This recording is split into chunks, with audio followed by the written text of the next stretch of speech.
Alright, so for anti-aliasing, what we have to do is we have to take the value we get from the drop-down and we have to make it a power of 2, right? Because it's looking for a 0, a 2, a 4, or an 8. That's the multi-samples per pixel.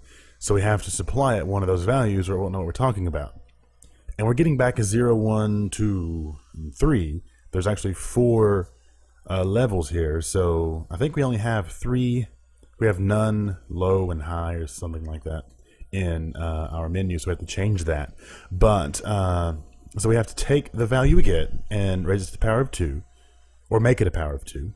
So something like, we'll say quality settings dot anti-aliasing is equal to, and we'll go through the math class here, math F, just math F that is supplied if we hover over to here from the Unity engine.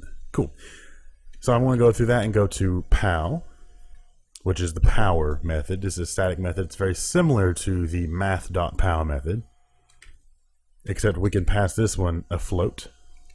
I believe math.pow is a double. So take the POW and we're going to say it's all going to be a power of 2, and the value that we're raising the power of 2, or raising 2, is going to be the value of our anti-aliasing drop down. That'll give us 0, 1, 2, and so on. Anti-aliasing is an integer. This is returning a float for us. It's not anything with a casting inside of the method. It's actually that I am trying to throw a float into this anti-aliasing field in quality settings, which is actually looking for an integer. So that should change the anti-aliasing to match whatever the value is in our menu, but we also have to save it as we have been doing. So I'm going to come over here and I'm going to go to game settings dot anti-aliasing and set it equal to that as well. Cool. So resolution we're going to wait because it's going to take a bit of work to set that up. On vsync change, this is looking for a 0, 1, or 2, and should be no problem. Quality settings dot vsync count is equal to, and we'll go through game settings again, dot vsync is equal to, and we'll set it equal to vsync drop down dot value. Pretty cool. I'm sure I have to come in and tweak some of this stuff as we get towards the end, because we are just writing it all out and then we're going to test it all at once, but it shouldn't be that far off. And music volume change, what we would do is we would have an audio source that this is going to affect, and just as an example, I'll just make it a field in here that we can add something to. Call it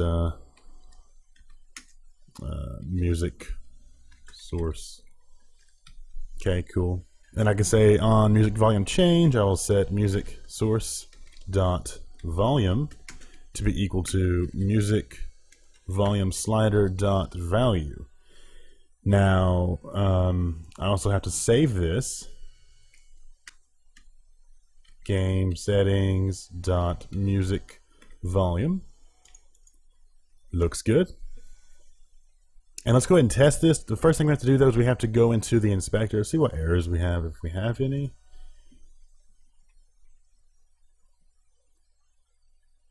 Stop it. Alright, so we're going to go into the inspector. We're going to assign all of our values.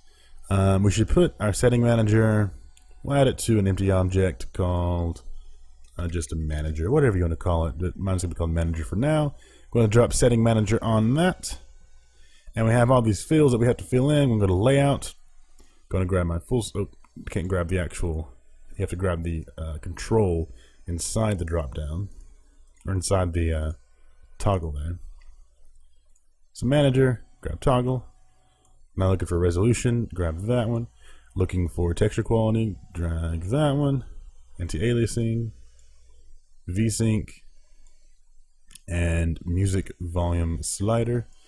And then a music source. Now, I don't have anything. Let's say I had an object that was playing like a soundtrack or something. I'll just call it soundtrack to keep it simple. And I will add, I didn't mean to do that. That works, so we'll just do that. And I want this to play on awake. Yes. The volume is 100%. All this looks fine. I'm going to go to manager. I'm going to drag that onto the audio source there. Cool. And that should be all right? Is that everything? Did I forget something? Nope, looks good. If I click play, I don't know if you can hear the music. It's rather loud, actually, but that should be that. And I can change the volume of the music by using this slider. So that works as it should. Cool. The value doesn't like represent what the music is, what the volume is when it starts, because we don't set it to anything. We'll have to do that. But once I start dragging it, it does the on value change event in it to make sure that it sets the volume. So let's turn that down. And all this should be working.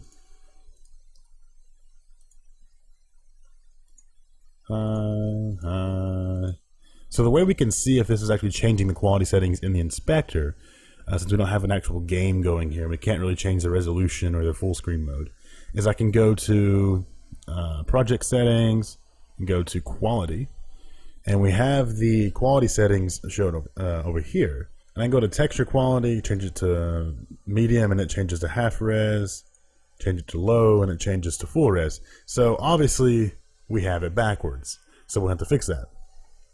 Anti-aliasing, put it on none, it's disabled. Low is 2 times, 4 times. It makes sense if we named this like 2 times, 4 times, 8 times, but low, medium, high would work just fine. I'm sure people know what that means. And then you have your VSync, which is also changing it. No, I don't want to talk about that right now.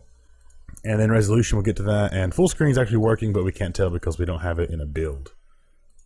And then I click apply, nothing happens. Cool. So everything seems to be working like it should be so far. We have the texture quality backwards. Let's see. I don't know if we should just like rearrange the texture quality. Like we could just do this, right? And it would line up. We'll do that for now. So now we change it, lows on the bottom.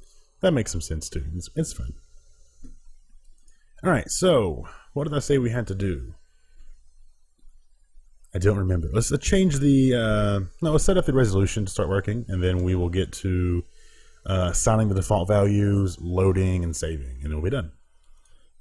So on resolution change, what do we want to happen? Well, first of all, we have to fill in the option data in our resolution dropdown to have the appropriate resolutions. So I'm going to do this with a for each. I'm going to say it's a resolution, and I'm going to call it resolution, and it's going to be all of the available resolutions within my array called resolutions. Cool. So then I'm going to go through the resolution drop down. Going to go to options, which is an options list, it's a generic list. As you can see, it takes a type of dropdown.option data. Going to add an option to that. It's looking for dropdown.option data. Because so note, one thing that's important is we are not adding a list of options. We are adding individual options one at a time. If you went through and used I think it's called add options or add options list or something, then you're adding a list of options, and it's a different approach. But we're doing it this way because it's a bit easier. So option data, it's going to give it the text, right? So we're going to say, we're going to add resolution. I guess toString would work for that. So now it should be populated with the available resolutions. Now, since it's in the Unity editor, there's not that many available resolutions. It'll just have I think just one resolution actually, 640 by 480. So I want to turn that down initially. Cool music, but it's loud. So now we have to change the resolution whenever we change the resolution. And to do that, what we're going to do is we are going to go through screen.setResolution, and you notice it takes a width, a height, and full screen. Is it full screen or not? So you might be wondering, how do we know what we picked? We don't have that information. All we have is the string of it, right? Which is the converted data would be like 640, blah, blah, blah, and the refresh rate and all that stuff. But we need the height and the width separated. So it doesn't take like a resolution, right? It takes an int, and a bool. So we have to get the width and the height from that resolution. And the way I'm going to handle that is I'm going to go through and I'm going to say resolution. I'm going to go through my resolutions, my array, and I'm going to say it's going to be equal to, since we know the value or the index of the option that we clicked on in the resolution dropdown, we can assign the resolution from the array based on that index. So I can say it is resolution dropdown dot value. That'll be the index of the resolution that we selected.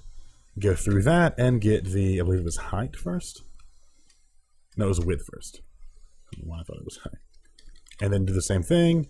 Resolutions, resolution dropdown dot value, and height.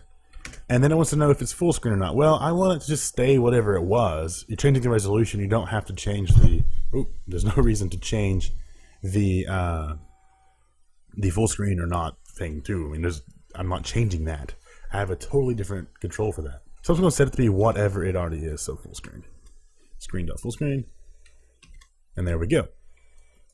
So that should work fine for us, I think. And we'll have to come through and add a couple more things to this, but that should work for that. And I want to test this. How can I test this? Well, let's go ahead and go back into the Unity editor. Going to go to game. Let's see, what am I doing? Going to go to, let's go to the resolution drop down. I'm going to remove these options. I want to save it. And I'm going to build out a Windows build just to test this. And then we'll see if everything's working. See if the resolution works, see if the full screen toggle works. These aren't going to be lined up, so like whenever it launches, it's not going to have the correct values assigned to each control. But that's something we can do by simply going in, and when we load the values in from our configuration file, we'll set the values of each control individually. And when you do that, it's going to fire the on value changed event, which is exactly what we want to happen. So it'll go back through and change all the settings for us when we simply change the value in code. So I'll make it windowed. All right, so notice there's nothing selected right now. But if I select that, I have all of the available resolutions for my environment. Cool. I'm going to click full screen. Notice it is toggled, but it's not full screen. But I'm going to untoggle it, so now it's set the value to be false. The value before wasn't, it didn't know anything. But now if I click it again, it goes full screen because now it knows that I'm firing that event and it is setting the screen.full screen to be whatever the toggle value is. Make it higher resolution, and it works. Cool. Now this is probably going to have an issue. Keep in mind that, let's see, that's right. Yeah, low, medium. All right, cool. Keep in mind that if you are having issues with the texture quality changing and breaking stuff, you're probably on like a 5.3.3 or something, and there were many issues in Windows builds with that. It would like get the whole texture atlas jumbled up. Sometimes wouldn't even find the textures you're looking for. So you have to update to the newer version, or don't come on the 5.3.3. I believe it was. So all this seems to be fine. Music's playing. Cool. Everything's great. So I want to go out of full screen. I'm going to close this. Hey guys, welcome back. Now we're going to write the save and load methods for our options menu. What we're going to do is we're going to save it out to our app data folder for our project. And then we're going to load it back in and set all the values according to what was set in the configuration file. Pretty cool. So let's go ahead and get started doing that. First, I need to serialize out the game settings stuff and then save it to a file. And then that's pretty much all the saving we have to do, because we don't have to worry about somebody coming in and tampering with it, because that's what it's for. We want them to be able to change settings without having to go into the game. So I will set up, let's see, First, we will convert our game settings object to JSON. So to do that, I will say a string, I'll call it JSON data, is equal to JSON utility. That comes in Unity 5.3.3. If you're not using 5.3.3, you can use something like lit.json to serialize your objects. I actually have a couple tutorials on that on the channel. Going to say it goes to JSON, and I'm going to pass it the object to serialize, and that's going to be game settings. Cool. So now JSON data will contain a serialized object that represents the data in game settings. Now all I have to do is serialize this out, or save this out to my disk. So I'm going to be using system.io. We need input output for this, and I'm going to go file, going to write. We'll do write all text to be fine. And actually, there's one more setting on to.json that I want to use, and that's whether we want to beautify it or pretty print or not. And that's going to format it so that it's more easily human readable, right? If not, it's going to be one long string of text. But we can say true, and it will actually format it for us and be really pretty, so we can go in and edit it without having to reformat it to be able to read it. So write all text is looking for a path and then the contents to write. The path is going to be through application. That's the class in Unity, the engine, and then I'm going to go to, we're going to use persistent data path, which gives us the app data folder, which is something that programs use to store data if you want it to be there, like whenever you uninstall the game or update the game, it'll still be there. It won't affect this because it's not inside of the program files. It's actually in like an offset, like a directory that's set off from the actual files of your game, so you don't have to worry about messing up save files and stuff. So persistent data path, and we're going to tag on a slash. We're going to call it something. What are we going to call it? I'm going to call it game settings and give it the extension .json. Cool. And the contents I want to write to that will be JSON data.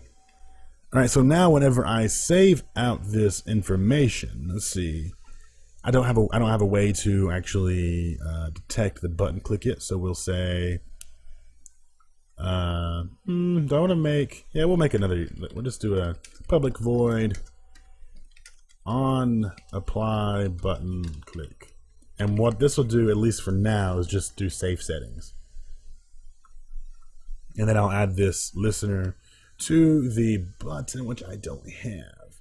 So do a public button, apply button, and I'll do apply button dot on, or sorry, it'll be dot on click, I believe. Yes. And I'm going to add listener, delegate, and it's going to be on apply button click. Cool.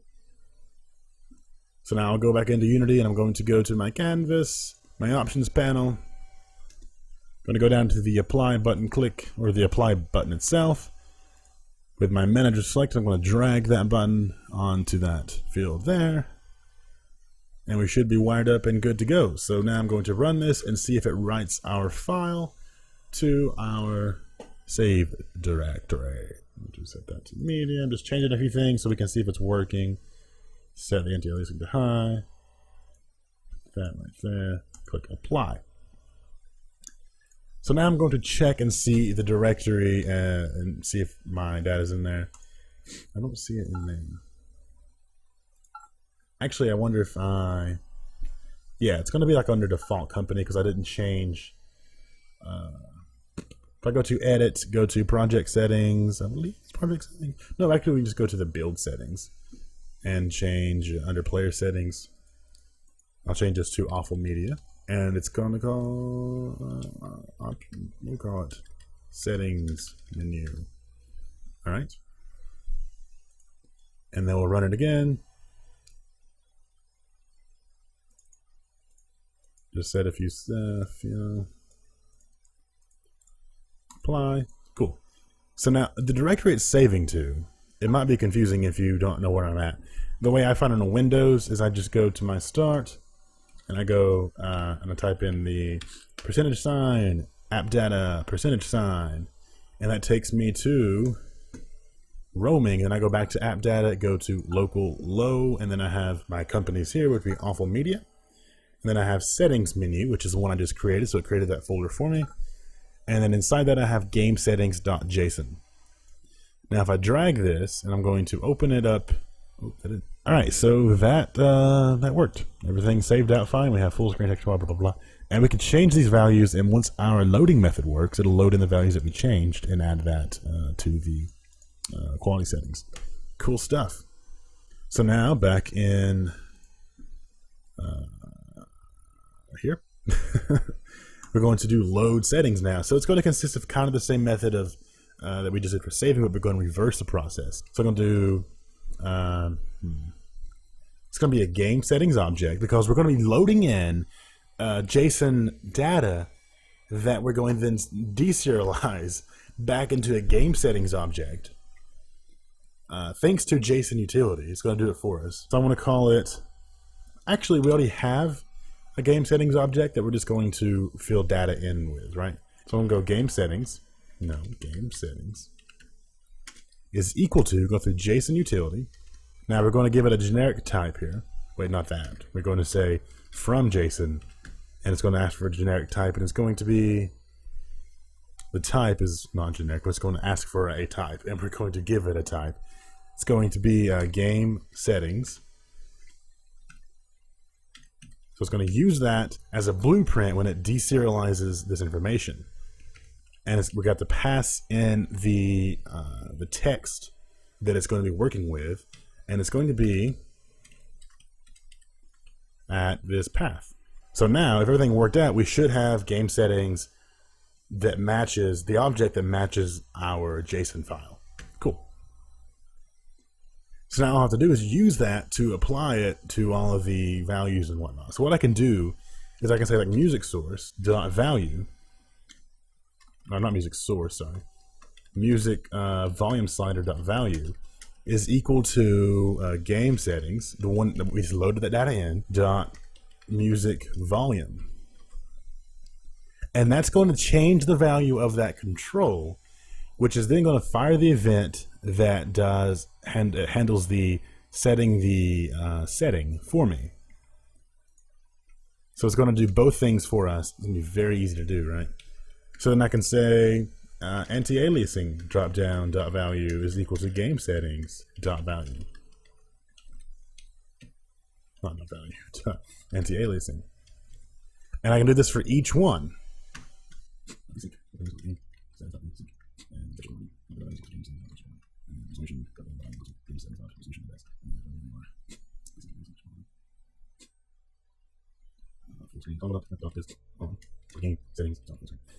Keep in mind that full screen toggle, our toggle uses is on for the bool for that. So it'd be true if it's on, false if it's not on. And what else am I missing? I got full screen, I got the resolution, texture quality, anti-aliasing, VSync, music. Now that'll be it. Cool. So now let's see if that's working. Probably not, right? So I'm going to change texture quality to low, anti-aliasing to low, music volume to there, apply, so it should say that file out. All right, and actually what I need to do, I just noticed that I have just a path passed into the from JSON method, which is not going to work. We have to give it the actual file contents. So I'm going to do file dot read. I'm going to just read all the text in one line here. I'm going to pass it the path to the file, and that'll actually work. If I didn't have that, we would have errors.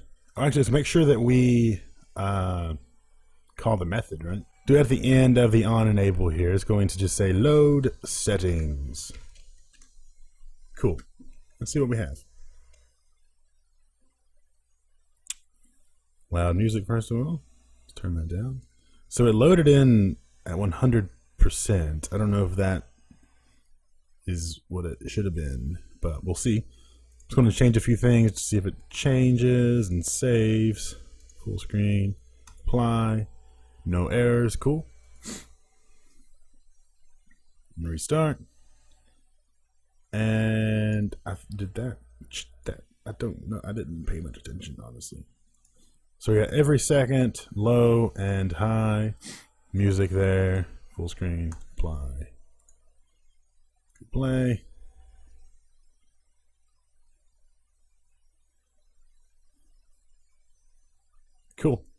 Seems to be working. And let's just to... What else do we have to do? Let's go ahead and build out a copy and see what we're missing. And while it does that, I'm going to look over the code, make sure I'm not just blatantly missing something.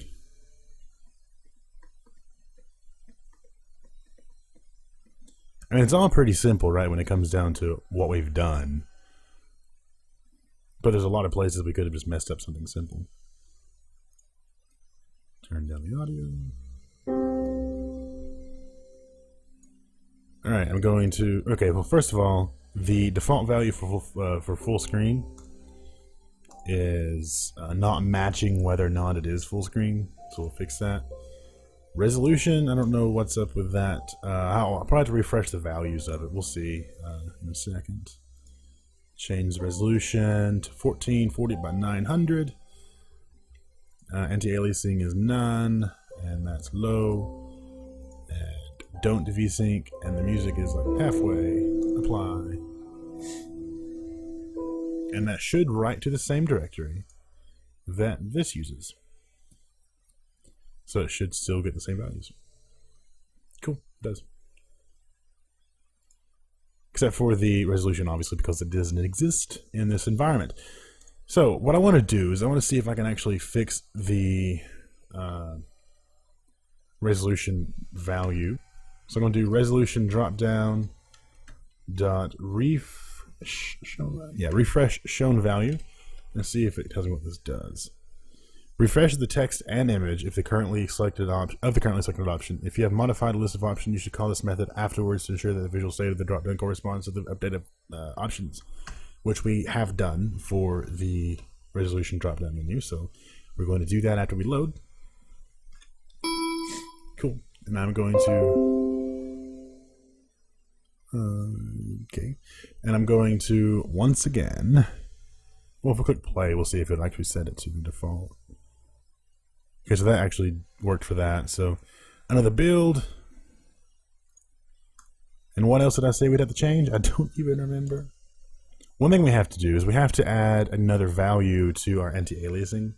Oh, and you'll probably will note that this resolution matches what we saved it as, which is pretty cool. But you'll probably want to hide this dialog box if you don't need the input manager, because you're going to be handling this in more detail than the dialog box is.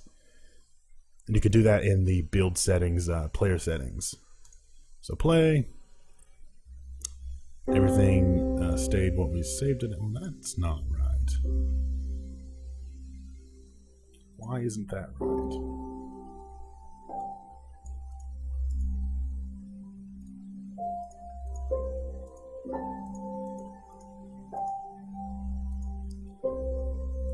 Alright, so let's see about fixing the full screen issue first.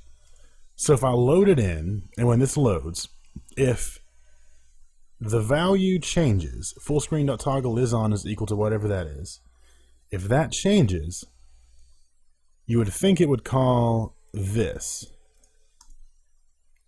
Let's see if that's getting called.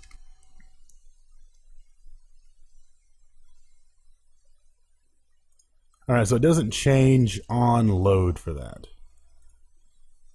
Okay, so why? I don't know. I can just set the screen.fullscreen to be equal to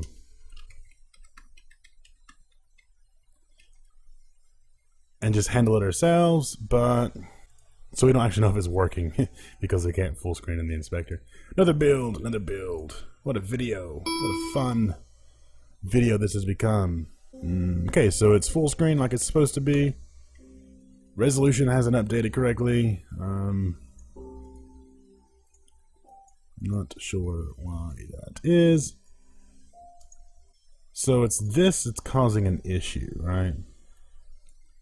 Oh, I'm not even assigning it, am I? No, on resolution change, I'm not even assigning the game settings.resolution index to be equal to the resolution dropdown.value. So we have to actually set that to the game settings object, or we're not going to serialize it out when we save it. It's just going to be 0 the entire time. So we have to save that on resolution change. So it's not going to matter right now. But it shouldn't be full screen. And it's not. Cool. So now, if I were to build this one more time. How about one more build? Alright, so the resolution is correct for that one because that's what we set it to. We're going to set it to 1440 by 900. Actually, we'll set it all the way up to 1080p, full screen, apply. You would have noticed that when the splash screen's loading, it's just whatever the dialogue says at the beginning to set it to. But whenever it comes into the game, then it loads your settings. And as far as I'm aware, there's not much you can do about that, since you can only start handling your code and your scripts the very earliest is when an object is enabled, right? So objects aren't enabled until after the splash screen. I'm not really sure what to tell you about that, so that's just kind of something we have to deal with. The best bet would probably be to save to the player prefs key that the resolution uses, like some universal general resolution that works on all PCs, and then it will load that in when it starts, and then it'll load in the player settings, whatever the player decided to save. So it's up to you how you handle that. Just know that that's kind of the area that we don't have a lot of control over. Yeah, so you would have to save it, like whenever you save it to the JSON file, save it to the key. I don't know what the key is called. I might be able to just throw one in the comments that saves it to the player prefs key and that it uses whenever the editor or the player is launched. So I will try to find that and throw it down in the comments for you guys to use. But I believe that's going to do it for this short little series. I know it was a lot of work for what we have, but this is very important, right? This kind of covered a lot of stuff. We now understand how to work with some heavier control-based UI stuff, and we know how to tie that into the back end to change settings, and ultimately we know how to make an options menu, which is a very key, important part of modern games. My name is Austin, and I will see you next time.